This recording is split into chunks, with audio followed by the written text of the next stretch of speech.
17, I believe, electrochemistry.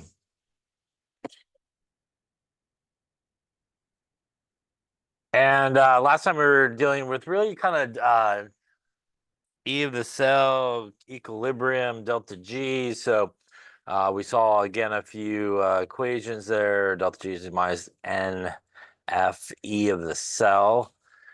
We also got into our equilibrium constant, which is our E of the cell is equal to RT NF natural log of K. That really is, again, based off of the Nernst equation, which is E of the cell is equal to, what's the wrong one? No, not there.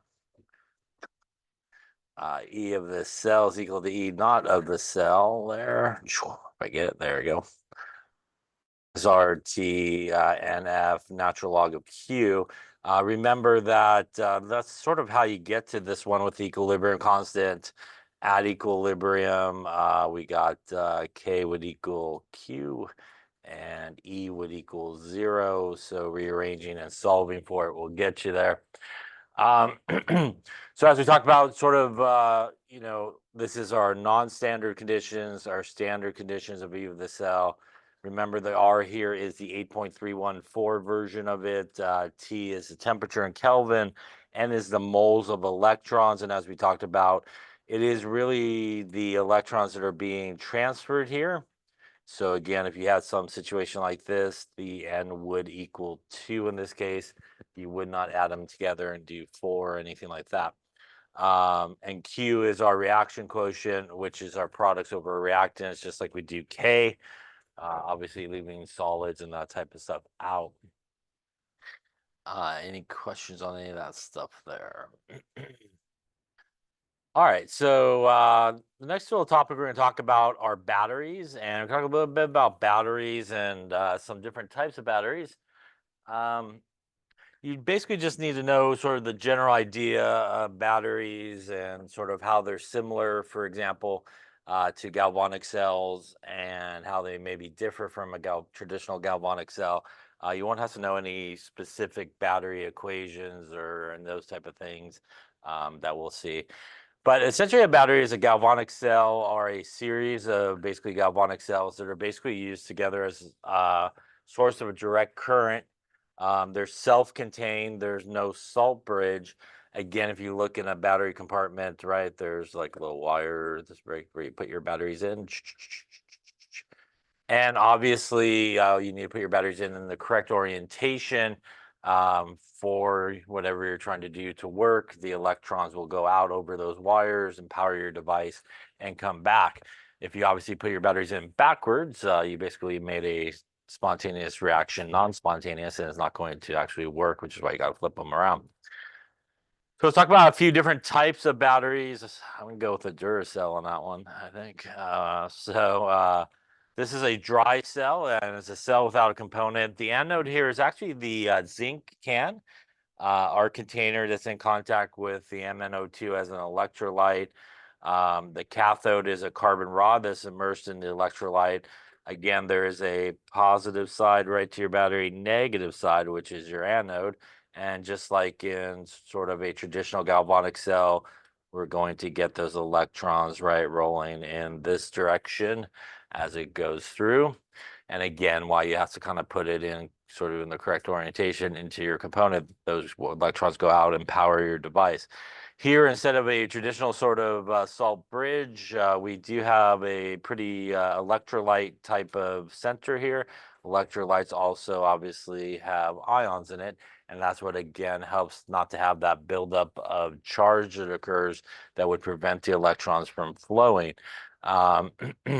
So the voltage for this type of cell, which is a Lecointre cell, is 1.5 volts. It really doesn't matter the size of it. They all will be 1.5 volts. If you have like a C, a D, double A, triple A type of battery, they're all 1.5 volts. Just obviously larger batteries have a larger ability to work for a longer period of time and keep this cell going. Here we see our zinc going from 0 to +2, again being oxidized, which is our anode in this particular case. And again, going to be kind of sending those electrons out through your device to power it up. The overall reaction here, again, we see, for example, our Mn starts at +4, over here -6, so that's a +3. So it gets reduced, the Mn here, just a little bit along the way as it goes through the cell. Another type of battery is a mercury battery, and mercury batteries are essentially used a lot in medicine and electronic industries. And they're more expensive than a dry cell type battery. They contain a stainless steel cylinder, zinc also as your anode, and a strongly alkaline electrolyte. Alkaline is basic, right? So a very strong base is in the middle there, acting as the electrolyte. Again, similar sort of function as the salt bridge in the traditional cellular galvanic cell in this particular case. There's no change in that electrolyte composition during operation, which is really good because that allows it to really keep going and keep going. Also, one really good thing for batteries is, if you sort of end up with solids there in the overall reaction, and that also is good for sort of longevity of the battery. And also, as we'll talk about a little bit, recharging the battery as well. These guys have a little smaller sort of voltage happening here, 1.35 volts, but does sort of last a lot longer here. Here again, our zinc going from 0 to +2 being oxidized. Our mercury here going from +2 to 0 being reduced in this particular case as you go through this particular cell. Again, having solids and liquids as sort of the only sort of output of the overall reaction. Again, really good for that sort of longevity of this type of battery. A lead storage battery is commonly used in automobiles, are basically 6 sort of cells put together in a series. Each cell is about 2 volts, which gives you 12 volts typically for your battery in your car. Each of them has a lead anode and a cathode made of lead 2 dioxide and packed with a metal plate. They're also usually immersed in some type of battery acid, right? Like sulfuric acid, which again is a strong acid and also acts as a strong electrolyte in this case. So it gives you kind of 12 volts of sort of output there. And that's enough to, when you go turn on your car, to basically start your electrical system and turn it on, unless you are late somewhere, and then it will not turn on for you usually, right? It's dead. It recharges, and it's recharging means it can reverse that electrochemical reaction by applying an external voltage to it. We also on cars have alternators and stuff like that, so that we just don't drain the battery. So it allows it to sort of recharge itself and keep it going. A good, healthy car battery has 1.2 grams per milliliter as its electrolyte. On cold weather, it can get a little bit more viscous, the electrolyte, and make it a little harder to sort of start, a little less power, because things, again, aren't flowing as well in that colder conditions. Here's sort of a cross section of a traditional car battery. And again, you can see the sort of series of cells here. And we have our cathode and our anode here. And of course, when you want to go jump it, you got to remember which cable goes to which, right? So you plug it up correctly.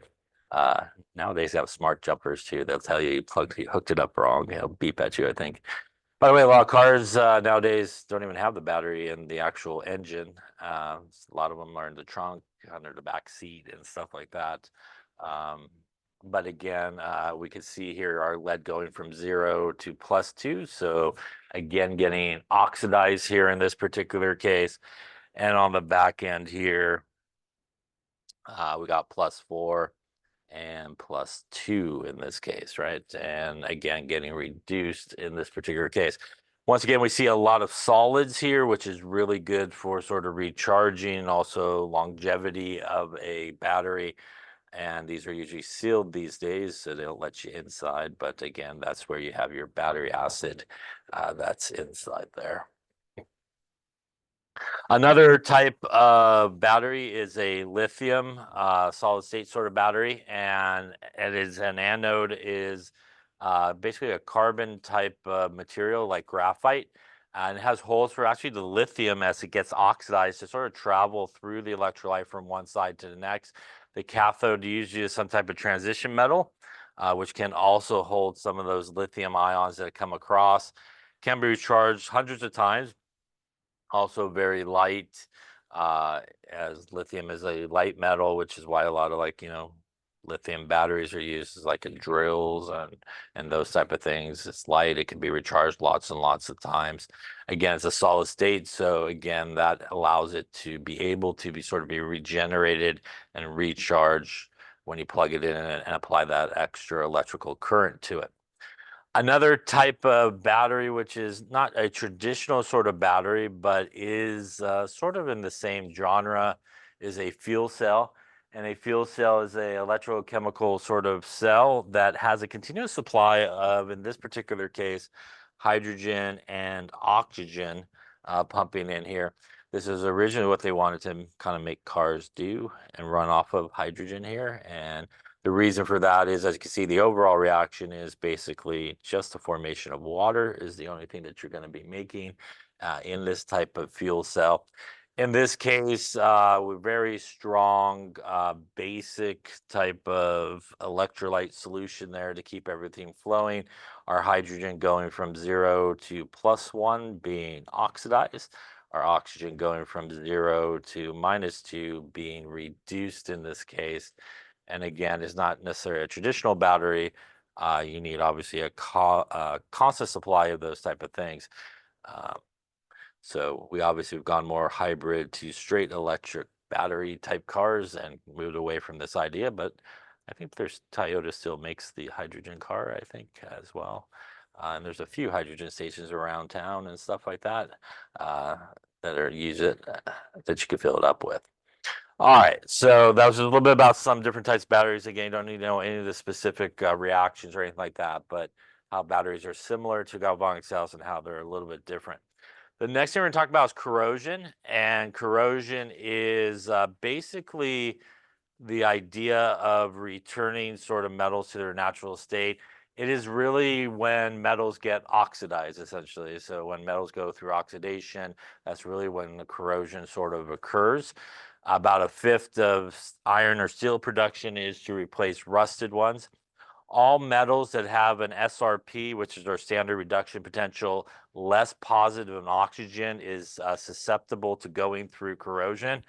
And why is that? Well, if you have a metal that is less positive than oxygen, so oxygen is more positive, this one's more negative, that means when you think of it as sort of a galvanic cell, the oxygen here will be our cathode in that setup, and our metal will be our anode. And that is where they're going to basically start losing electrons and going through corrosion. So any metal on that list that again has that SRP that is less positive than oxygen basically will sort of spontaneously go through corrosion in this particular case. And most metals will form some type of oxide as they go through this corrosion process. And not all corrosion is necessarily a bad thing in certain cases because they do form this layer on the surface as it goes through oxidation. What can happen is, although the top surface gets corroded and makes this sort of layer, it can sort of protect all the metal that's underneath it from undergoing further corrosion. So aluminum is an example of that. Will form aluminum oxide, which once it does sort of form, will actually stop the metal that's underneath it from continuing to sort of go through corrosion and stuff like that. The problem, though, is when you have a metal that goes through corrosion, like iron, it actually falls off. So when it forms this little sort of layer of corrosion on top, the problem with rust is it will basically fall off. And when it falls off, that then exposes obviously new metal to go through corrosion and fall off until eventually you got like nothing left. Basically, you can poke your finger through the piece of metal because it's all corroded out. So some cases it's a good thing. It actually can be sort of protective. And in other cases, it can actually be pretty damaging as it will kind of fall off and allow that sort of corrosion process to continue. Copper also goes through a corrosion sort of process, and it makes that greenish carbonate or that patina color that a lot of people like. Silver tarnishes, which is silver sulfide. Gold, which has an SRP value of 1.5, is actually a larger SRP value than oxygen. So what happens when oxygen and gold get together? Gold actually is more positive than oxygen. So oxygen actually becomes the anode in that galvanic cell, and our gold is our cathode. So there's no real corrosion occurring on the gold because it has a larger positive sort of SRP value than oxygen. So that's why, again, certain metals that have obviously a greater positive SRP value than oxygen will be protected from sort of naturally going through corrosion. Any questions on that there? As I mentioned before, basically steel is a little problematic because basically you just need really three things to get iron to sort of rust. You need iron, a little bit of moisture, and some oxygen, which are all usually pretty prevalent there in the world here. And that allows it to actually go through the oxidation state. Iron actually oxidizes twice. It goes from iron to iron 2, and then it will continue to oxidize to iron 3 down the road there that makes iron 3 oxide, which is rust. And on steel, there's these ununified sort of surfaces, so kind of like pits, if you will, and that allows a lot of moisture to kind of build up in there on the iron. And then obviously there's oxygen in the air, so that's really just all the three things that you need in a very central location to start sort of the rusting process, right? And as we can see here, it will first go to iron 2, then continue to oxidize to iron 3. And again, obviously you make the rust here, which problematic with it is it does fall off and will continue to allow basically that iron to be eaten up over time. Here, obviously, our iron ultimately going from 0 to +3, which means it's going through oxidation. And here our oxygen going from 0 to -2, which is getting reduced in this case, and is basically the cathode in this particular case. Now, there are some ways that you can prevent corrosion, and here's a few ways that we'll talk about here, I think. One way is you could provide some type of coating to it. So you could paint or do some type of metal plating. There's paint, right? They sell Rust-Oleum paint, right? And the idea there, if you paint it, it should hopefully prevent the metal from rusting. You could also plate it. So chromium tin is used to plate steel. It forms a nice durable coating that, again, won't sort of fall off and protect, obviously, the iron underneath it. Zinc, which is galvanizing, is a mixture of oxide and carbonate coating. Zinc is actually more active metal than iron. So what happens in this case is when you look at the SRP value for iron versus zinc, it is actually the iron here that is more positive in comparison to our zinc. And that means when these two guys are near each other, it's going to be actually the zinc that's going to be the anode, and the iron here will be the cathode. And that will basically cause all of the sort of oxidation and corrosion to occur on the zinc, again, protecting basically the iron there from going through any significant amount of oxidation. Zinc here is acting as a sort of a sacrificial coating, again, allowing every bad thing and corrosion to happen on it, protecting the metal, which is ultimately the metal that you want to protect. Alloying is another way to prevent corrosion. Stainless steel contains chromium and nickel, and both, again, form sort of a coating that changes steel's reduction potential to more like a noble gas and a normal metal, I'm sorry, more like a noble metal like gold. And that would again allow basically oxidation to occur on oxygen rather than the metal in this case, very similar to what happens with gold and oxygen. Another sort of way that you can sort of protect something is what is known as cathodic protection. Magnesium connected to a wire in a pipeline in a tank. So if you think about it, if you bury a tank underground, there's definitely a lot of moisture underneath there. And if you sort of iron sort of tank, it would definitely be very susceptible to corrosion happening, which I'm assuming you would not want it to break apart and start leaking. Otherwise, you got to dig it up and all that good stuff, or bad stuff, I suppose, in that case. So magnesium is a actually better reducing agent than iron. And reducing agents, as we talked about, are things that get oxidized, right? So that means that magnesium will actually be, again, the thing here being oxidized. The iron will not be. So it is acting again as sort of a sacrificial sort of anode in this particular case. And again, preventing major sort of corrosion to our sort of tank that's sort of buried underground. Titanium's used in ships. Again, titanium will get oxidized first rather than the ship, as there's a lot of salt water, and again, a lot of factors that would lead to normal corrosion if it's not protected. So here's sort of a picture of that underground sort of storage tank with a magnesium. Again, all the oxidation happening here, and that kind of turns this guy, to be protected in this particular case. Any question on corrosion? So you need to know what corrosion is, a couple ways maybe to protect from corrosion. Those would be things that you need to know. Any questions? All right, the last thing we're going to talk about in this chapter is electrolysis. And electrolysis is the process in which we use electrical energy basically to cause a non-spontaneous chemical reaction to occur. So you could apply a external sort of current or battery, and you can make a reaction that normally would not occur be spontaneous. So for example, if we take sodium chloride here, and we want to break it apart into, say, sodium metal and chlorine gas. And under normal cases, if you take some sodium chloride and you just heat it up, it will just start to melt. It will not really break apart and really decompose into its elements of sodium metal and chlorine. And in this particular case, if you apply sort of an electrical current to it, you could actually cause it to occur.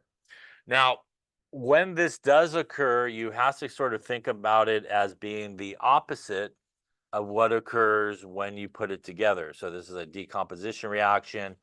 In a synthesis reaction, it's a little different of what's happening. So when we put it together from, say, sodium metal and some chlorine gas, and we make our sodium chloride, it is the sodium going from 0 to +1, and it's the chlorine going from 0 to -1 in this particular case. And that's obviously when we make our sodium chloride or this ionic compound. That means in this case, like we would expect, our metal is being oxidized as is becoming more positive. Our nonmetal is being reduced in this case. Now, when we're going backwards, which is the process of electrolysis, basically breaking this guy back to its components, it is opposite of what's happening. So we're starting with our sodium chloride, which is +1 for the sodium and -1 for the chlorine. We're ending here with 0 and 0. So in this particular case, it's actually, if you kind of take a look at our little number line, for the sodium, it is starting at +1 and ending at 0. The sodium here is being reduced. The chloride is starting at -1 and ending at 0, and it's becoming more positive. It is the chloride that is being oxidized. So in the electrolysis one, because we're breaking it back apart, it is switched around of what is your anode and what is your cathode. So in this particular case, it is actually our chloride that's being oxidized, and that is our anode in our electrolysis reaction. And here it is our sodium that is gaining the electrons here. And again, as you run this through, you'll get in some molten sodium chloride. It will allow it to break apart, and you'll get out your sodium metal and your chlorine gas that will essentially come out in this case. So it's very common. People will oftentimes in these electrolysis sort of problems get the anode and cathode backwards because they think of it as making like the ionic compound. But in this case, you're actually going to be kind of breaking it apart. So things switch around. What's normally your anode when you make it will be your cathode, obviously, when you break it apart. Any questions on that there? So you could also do electrolysis of water. You could take some water and basically hook up a 9-volt battery to some electrodes and plug it in, and you'll break apart water pretty simply. Usually you'll add a little bit more acid to the water, make it a little bit more acidic. It just allows a little bit more H plus in the solution for this to occur. And in this case, once again, we're not making water, but we are actually breaking the water up into oxygen and hydrogen gas. So when we look at what's happening in this case, the hydrogen is +1 and -2 to begin with. And on the other side, it is 0 and 0. So once again, if we look at what is happening with our hydrogen, it's starting at +1 and ending at 0. It is the hydrogen getting reduced, and our oxygen is starting at -2 and ending at 0. It is the oxygen that is getting oxidized here. And that is what we see here in the half reaction. We see our oxygen going from -2 to 0, going through oxidation. And we see our hydrogen going from +1 basically to 0, again, getting reduced in this case. It will also start to bubble. Some acid added to the water, again, creates a little bit more H pluses in there and allows it to do so. If you actually collect the gas, as you can see over here, in the empty part of these test tubes is the gas. That's the hydrogen gas, and that is the oxygen gas. There is, looks like twice as much hydrogen to oxygen. That is because it is H2O, right? So you got twice the hydrogen as you do oxygen. So you actually collect more hydrogen gas than you do oxygen gas when you break apart water through this electrolysis. These are the two half reactions that occur with electrolysis of water. I will say that a lot of problems will not just straight up say, hey, we're doing the electrolysis of water. They will actually mention something like you ran an electrolysis cell with sulfuric acid or some type of strong acid. So if you see a problem that's like an electrolysis problem, they mention something like sulfuric acid or some type of strong acids involved. That's pretty much going to be probably the electrolysis of water. Very commonly, they just don't straight up say, hey, we're running an electrolysis cell with water and stuff like that. So again, they'll mention something to do with a strong acid and an electrolysis cell, and it's pretty much going to be your electrolysis here of water. Any questions on that there?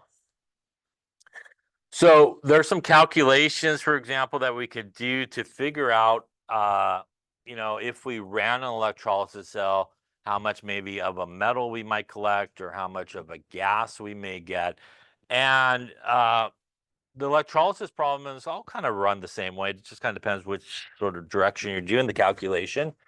But usually you're given the current or the amperage at which you are running the cell for, and the current is the coulombs is equal to basically the amp times a second. And that means that if you're given the amperage, an amperage is equal to basically a coulomb divided by a second. So that's an important sort of conversion. You can figure out the charge in coulombs. You then can figure out the number of moles of electrons there are, and you can do that by dividing by Faraday's constant. So that's basically our Faraday's constant that we've used before.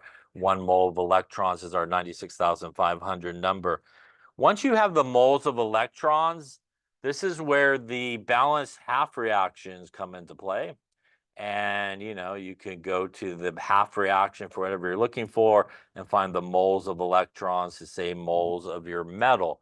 And that will allow you to perhaps figure out how many moles of your metal you would actually make in this cell, depending on how long it ran for. Lastly, what you could do is take the moles and convert them into how many grams it would be, which would be the molar mass.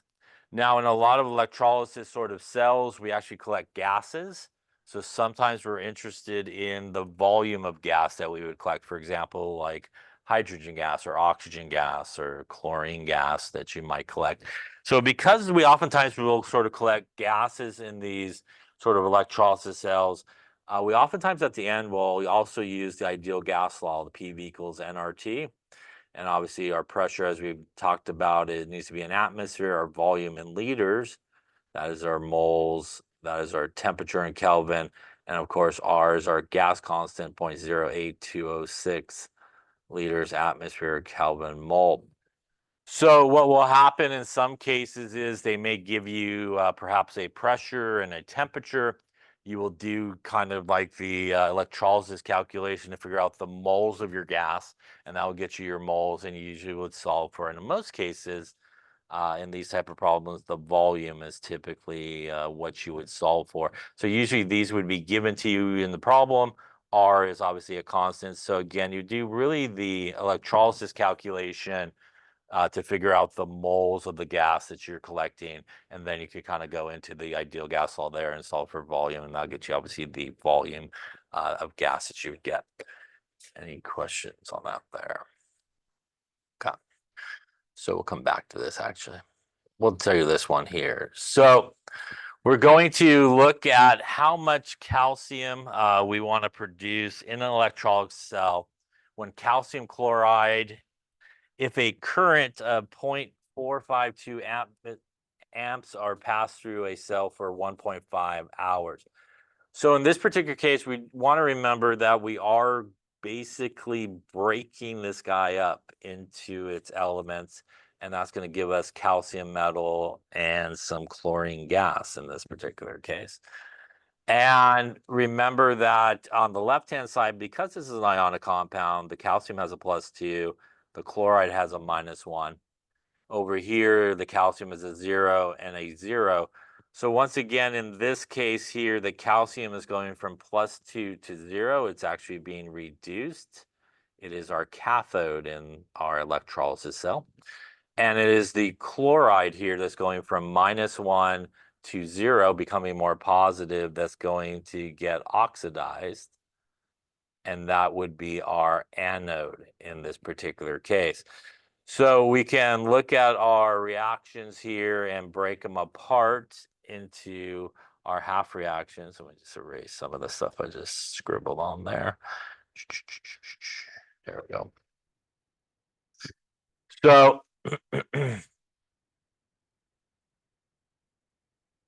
our anode reaction again is our chloride going to break apart into chlorine gas and a couple of electrons. And it is our calcium that is, again, going to gain electrons here as we're going opposite. So the information given to us is a couple of things here. We have a current is 0.452 amperage, and we're going to run this cell for 1.5 hours. And ultimately, we want to know how many grams of calcium are we going to collect out of this cell as we let it run.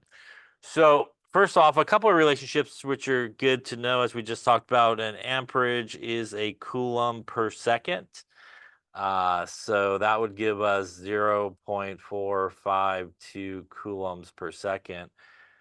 Because our time here is in seconds, and this guy's in hours, we need to do a conversion. So we could convert our hours into seconds. So there's like 3,600 seconds in an hour. And that would get us here 1.5 times 3,600, about 5,400 seconds. So basically what we have is how long we're running the cell for. We basically have the kind of current that we're running the cell.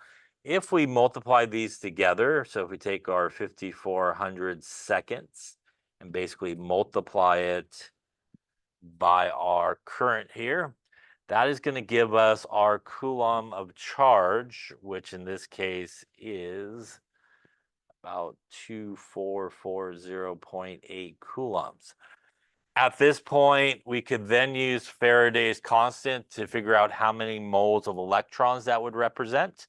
And that is that conversion we saw on the previous slide, that there are 96,500 coulombs in 1 mole of electrons. So our coulombs will cancel, and that will give us our moles of electrons here. And if we divide it by 96,500, I'll give us something like 0.02529 moles of electrons. So I would say for the most part, if you're going in this direction, you're given the amperage, you're given the how long you ran the cell for. This is pretty common sort of calculation up to this point. You take the time, convert it to seconds, times it by the amperage, and that'll give you coulombs. You divide it by Faraday's constant, gives you the moles of electron. So pretty standard sort of calculation up until this point for pretty much most electrolysis problems that you do. It's at this point that we can now go to our half reactions here and relate it to what we're interested in. And in this case, we're interested in calcium metal. So from the half reaction here, we could see that for every 2 moles of electron, we get 1 mole of calcium. So basically a mole-to-mole relationship using the half reaction. So if we take that and use that, we see that we get 2 moles of electron for 1 mole of calcium. And the moles of electrons will cancel, and we divide that by 2, will give us 0.01265 moles of calcium. Now, we could obviously use the periodic table and the molar mass of calcium to figure out how many grams of calcium that would be. So calcium there is 4008, I believe, grams per mole, hopefully. And in this particular case, 4008, we get us something like 0.25 grams of calcium would be made in this particular case. Any questions on that there? Now, let's say, for example, I wanted to know how much chlorine.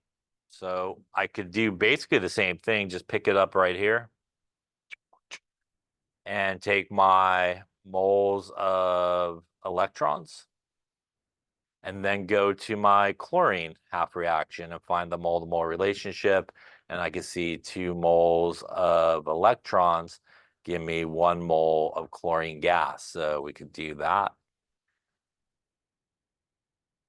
And do 2 moles of electron and 1 mole of chlorine. And again, obviously here we'll get the same number there, 0.01265 moles of chlorine. If I want to know how many grams that would be, I could multiply it by the molar mass of chlorine, 70.9 grams per mole. And that would get me about 0.90 grams of chlorine. But since chlorine is a gas, perhaps I may be given a pressure and a temperature. I could also use PV equals nRT and figure out something like the volume if I had a pressure or temperature to do that as well. So that, again, is a very common offshoot there at the end, especially when you're dealing with gases. Any questions on that there? Obviously, in this case, we weren't given any pressure or temperature, so we can obviously figure out the volume from that. If we were given it, we could have. Any questions? All right, so why don't you try one here? Why don't you try the one we skipped there, which is basically this. A current of 1.26 amperage is passed through an electrolytic cell containing sulfuric acid for 7.44 hours. Write the half reactions and calculate the volume of each gas at STP. STP is standard temperature and pressure. That is a temperature of what? 273 and a pressure of 1 atmosphere, right? So that's what STP stands for. All right, so this is what I was talking about earlier. As you can see, when you look at this one, electrolysis cell containing sulfuric acid, there's really no mention of water there, but this is basically the electrolysis of water. So again, that's sort of the key for water. Sometimes they just don't mention it. So you don't have to worry about the half reactions, the ones we saw before. So there's the half reactions. and now basically calculate the volume of hydrogen gas and oxygen gas you would collect at STP if it ran for 7.44 hours and had an amperage. Let's take a look to see how you're doing. So again, in this case, we are getting the amperage and how long we're running the cell for. So really, in this case, because you got both of that information, calculation is pretty similar to what we just did last time. That's going to give us 1.26, basically coulombs per second, which is what an amperage is equal to. We also want to convert our time we ran the cell for into seconds, so all the units cancel out correctly. So we'll do, again, an hour is 3,600 seconds, and that's going to get us 7.44 times 3,600. I'm going to say 26,784 seconds, which we can then multiply by the current we ran the cell for, which is our 1.6 coulombs per second.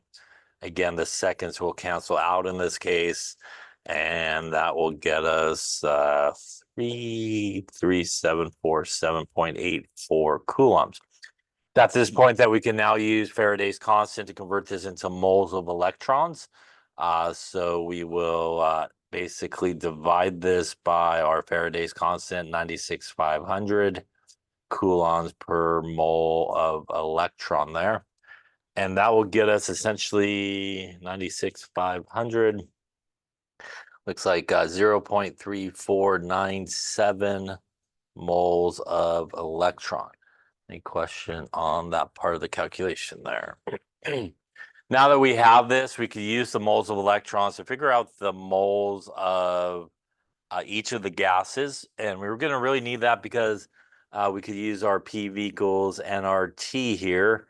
We know pressure here at STP is 1 atmosphere. Temperature at STP is 273 Kelvin, right? So that's STP. Obviously, R is a constant.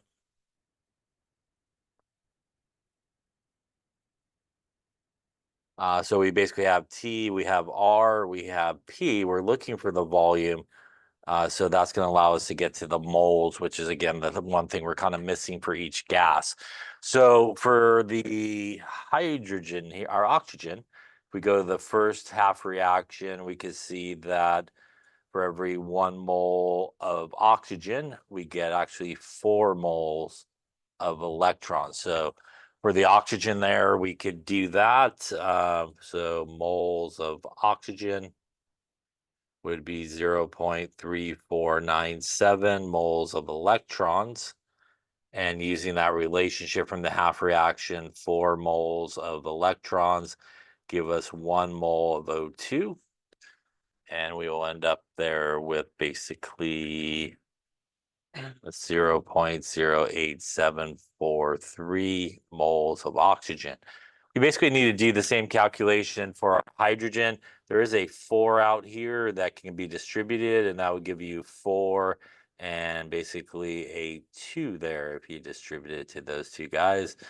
And that basically means that for every 2 moles of H2, we have 4 moles of electrons, which is obviously the same as a 1 to 2. If you want to do that as well, it'll work out the same. I'm just gonna actually do it here to save a little space. So we could go 4 moles of electrons will give us 2 moles of H2. And for our H2, that will get us there about 0.1749 moles of H2. At this point, we now really have everything we need. If you want to go into the ideal gas law here, you would solve for volume. We'll do oxygen first. Why not? Would be nRT divided by P. So putting in our numbers for oxygen, 0.08743 moles. Our gas constant,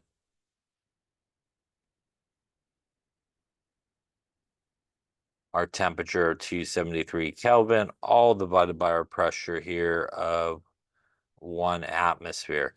Atmospheres will cancel, Kelvin will cancel, moles will cancel, leaves us liters, which is good.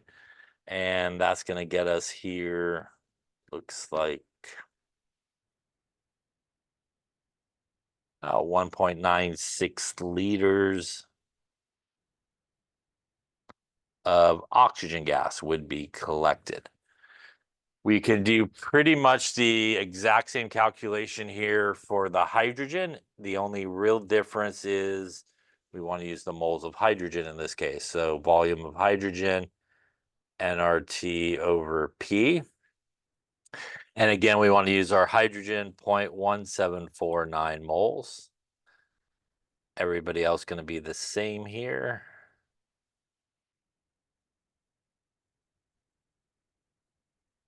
All divided by 1 atmosphere. And again, in this case, it looks like we will end up with about 3.92 liters of hydrogen, right? That gives us essentially 2 liters of oxygen to 4 liters of hydrogen, a 2-to-1 thing, yeah, like we saw in the little picture there, right? As we could see in this particular case. First off, any question on that calculation? We could have, if we also wanted to, because we were at STP, and if you remembered the conversion that 1 mole of any gas equals 22.414 liters at STP, you could have just went from here, 0.1749 moles of hydrogen. 1 mole of hydrogen would be 22.414 liters, and you would get pretty much the same answer without having to use the ideal gas law, which if you wanted to, you could. 3.92 liters, yeah. Could do that for oxygen as well. So because it was at STP, you could use that conversion and not the ideal gas law. Obviously, if it is not at STP, you should always use the ideal gas law. And even if it is at STP, you could still use the ideal gas law, as you can see in this case. Yeah. Any questions on that there? Variation on electrolysis problems is they tell you how much you collected, how much volume of a gas, how many grams of a solid, and you work backwards to figure out something like how long the cell ran for, what was the amperage it ran for, kind of working backwards. So that's like a variation on these type of problems. Any questions on that there? All right, that wraps up chapter 17. That means next Tuesday is our exam. Yeah, on chapter 19, which will not be on the exam next Tuesday, will be on the final, is transition metals and coordination compounds. So in this chapter here, we're going to talk about transition metals. So we're going to review some properties of transition metals, which may be review for you. We will then talk about really the main part of this chapter, which is complex ions, coordination compounds, and we'll talk about how to name those things, which you need about the entire board to name some of those. It's a very long names. But since a lot of complex ions and coordination compounds do contain transition metals, let us talk a little bit about some general trends with transition metals in general. So one thing that's important in terms of what happens in terms of size and why maybe metals will give up their electrons is what is referred to as effective nuclear charge, which you might have learned about when you did periodic trends. Is sometimes referred to as Z effective. When we talk about atoms, there's 2 types of electrons, right? There are basically core electrons, and there's basically valence electrons, right? And if you take something like lithium, which is 3, doesn't have a lot of electrons in there, it is 1s2, 2s1. That is on the first energy level. That is the core electrons, right? There's 2 of them. That's what the 1 in the beginning before the S means, right? The principal quantum number of 1, which means it's the first energy level. The 2 here means you're on the second energy level, right? N equals 2. And you have 1 valence electron in this particular case. So the idea of effective nuclear charge is this: when you take something, say like lithium in this pretty simple example, because lithium has 3 protons, because it has an atomic number of 3, its nucleus essentially has a positive 3 charge. And when you think about the electrons that are in something like lithium, you got kind of on that first energy level there, you got those couple of electrons, and like on the second energy level, although they're flying around randomly, we'll just draw them kind of like this here for now. And our second energy level, we have our valence electron happening.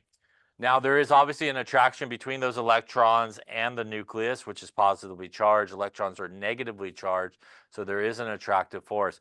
And as you may know, when you talk about electrostatic attraction, which is that positive negative attraction between charges, it gets stronger with increased sort of size or magnitude of those charges. So something that is +3 and -3 is going to be held together a lot tighter than something that's like +1 and -1. So there's just a stronger attractive force. So when we talk about our core electrons, which are right here, these guys, they're pretty much right up front, and they will feel pretty much that full brunt of that +3 attraction to the nucleus. So they're going to be held really, really tight because they're right there. They get really attracted to that +3 sort of charge. Now, that is different than what happens with our lonely valence electron out here. Our valence electron, which is a little further away from the nucleus, it actually experiences what is known as shielding. And shielding is the idea that these lower energy electrons are going to shield that higher energy electron from the full brunt of the positive charge in the nucleus. And, it's kind of like, again, if you go to movies and you sit down, you got a nice view of the screen, and then somebody comes and sits right in front of you with a big giant hat. It just shielded half the screen and all that kind of stuff. And it's sort of the same idea here. Because those lower energy electrons are in front of that outer electron, it actually doesn't feel the full +3 attraction to the nucleus. You could actually calculate Z effective, which is the effective nuclear charge, by taking basically the protons there, or the positive charge in something like lithium, which is +3, and the number of electrons that are shielding, which are 2 of them. And what that outer electron is actually feeling is, instead of a +3 attractive force to the nucleus, it's actually only feeling a +1 attractive force, which means it is attracted to it, but it's not going to be like pulled in as tight as those lower energy electrons. That is why when we do things like bonding, what electrons are involved in bonding? It is the valence electrons, right? And that's because they're not held as tightly. Those core electrons are like super held tight, right? Because they're right there next to it. So effective nuclear charge plays a really big role in terms of, for example, metals, why they lose their valence electrons. When we look at the periodic table, effective nuclear charge actually increases as you go up and to the right, and decreases as you go down and to the left on the periodic table. And that just makes sense. If you look at the periodic table, as you go to the right, the atomic number increases, right? And that's the number of protons. So everybody on the right-hand side of the periodic table, they're starting out with a much larger positive charge in the nucleus. And that in general is going to attract everybody in a lot closer to each other, and will obviously hold those core electrons a lot tighter. And that's what we see. We see that the effective nuclear charge here is 1 for sodium, 2, 3, 4. This is basically going across the third period, on the periodic table. The result of that is something that's also related to effective nuclear charge. And as you might know, when you go up and to the right on the periodic table and down to the left, size gets smaller, right? As you go up to the right, and increases as you go down to the left. And again, because of that stronger effective nuclear charge and the more protons in the nucleus as you go to the right, even the outer electrons are going to feel a stronger effective charge and be pulled in tighter. That's going to make the overall size of those atoms smaller than you would have to the left. And as we know, to the left on the periodic table, that's our metals, which typically want to lose electrons because they're a little bit larger, and those electrons aren't held as tightly, those outer electrons, and they're much easier to remove. And again, that's what we see here, much larger in our metalish area, again, because it doesn't have as big of an effective nuclear charge, so it won't pull those outer electrons in tighter. Our transition metals, which is where a lot of these complex ions sort of have in them, as you hopefully know, is between group number 2 and group number 3 there on the periodic table. Those are our transition metals. And these bottom guys also are really transition metals. When we talk about sort of transition metals, they begin on the D block, right? In terms of electron configuration, these guys are the S block, right? Over here is the P block when you're doing electron configuration, and down here are our F block, right? Let me do that. By the way, when we do electron configuration for transition metals, they actually start at 3D, yeah? Even though it's on the 4th period there, right? So it's one behind the period number. And as you may know, these two guys on the bottom, technically, if you followed the atomic number, go right about there. That's a lanthanide and actinide series. And they are sometimes referred to as intertransition metals because technically they kind of go right there in the middle. If you do put it in there, it makes the periodic table really, really large.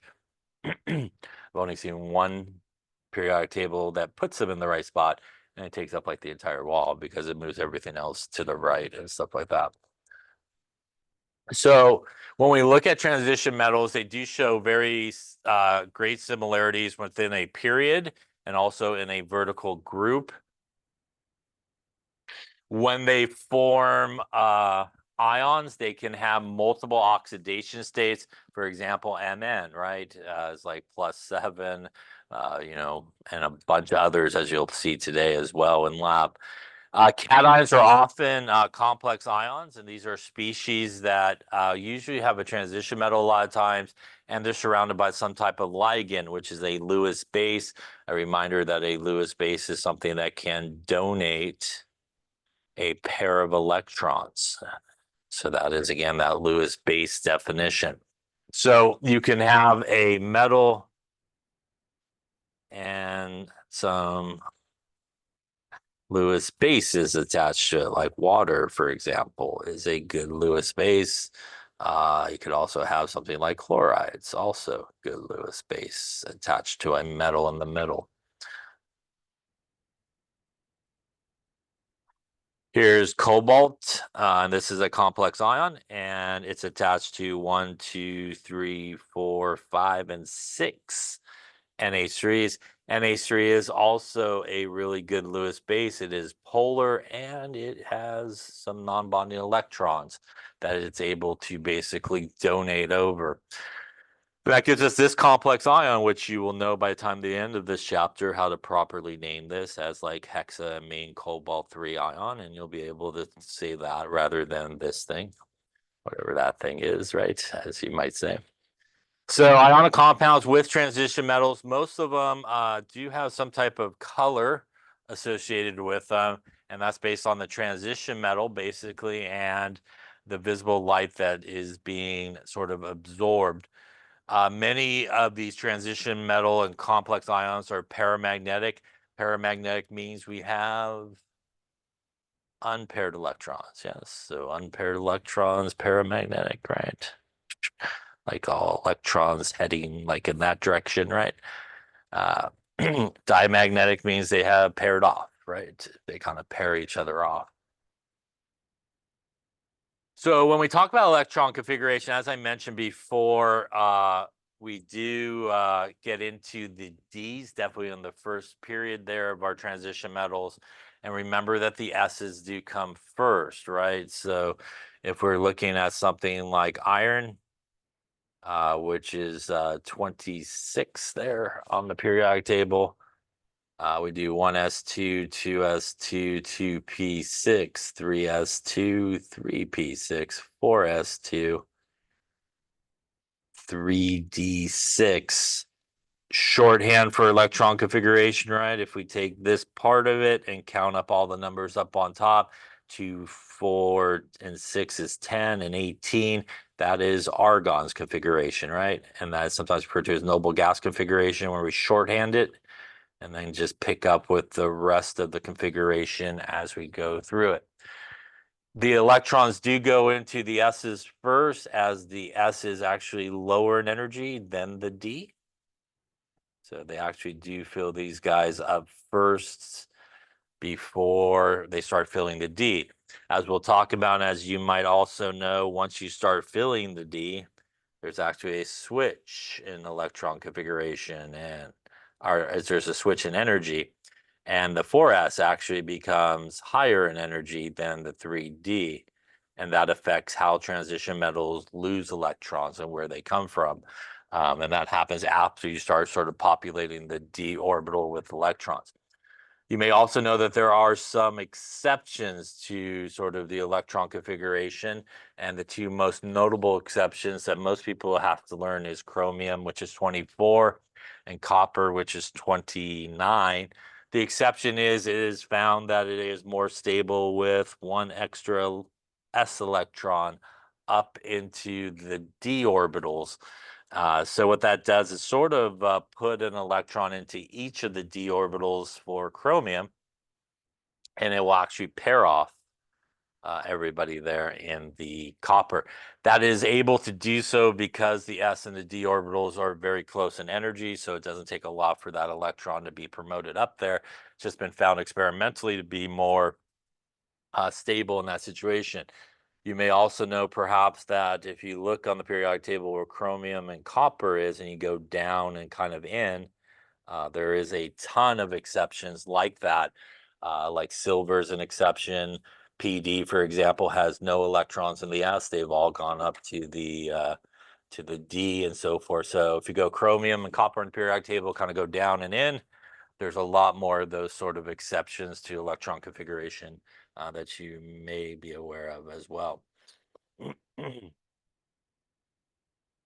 Now, when they do lose electrons, the transition metals will always lose the s electrons first. And again, that is for what I was just saying, that when we fill the electron with, or the atom with electrons, they do go into that D first. But once you start filling, there is a switch in that energy. And as I mentioned a second ago on the previous slide, that 4s actually ends up being higher in energy than the 3d. And when atoms lose electrons, they typically will lose the highest energy electrons first. So these are lost first when a transition metal basically loses electrons. Then, if necessary, they will actually go into the actual d orbitals and take more electrons than necessary. That's because transition metals basically can have upwards of like 12 valence electrons, basically. It equals actually the group number that you see up there. And where it says 3, 4, 5, 6, 7, 8, 9, 10, 11, and 12. That's how many they could technically have and lose. Transition metals also, when they lose electrons, do not end up in noble gas configuration. They typically don't end up being isoelectronic with noble gases. Isoelectronic are two things that have the same electron configuration, right? Sodium, when it loses an electron, clocks back to 10 electrons and ends up with the same electron configuration as neon. Transition metals typically don't back up all the way to a noble gas.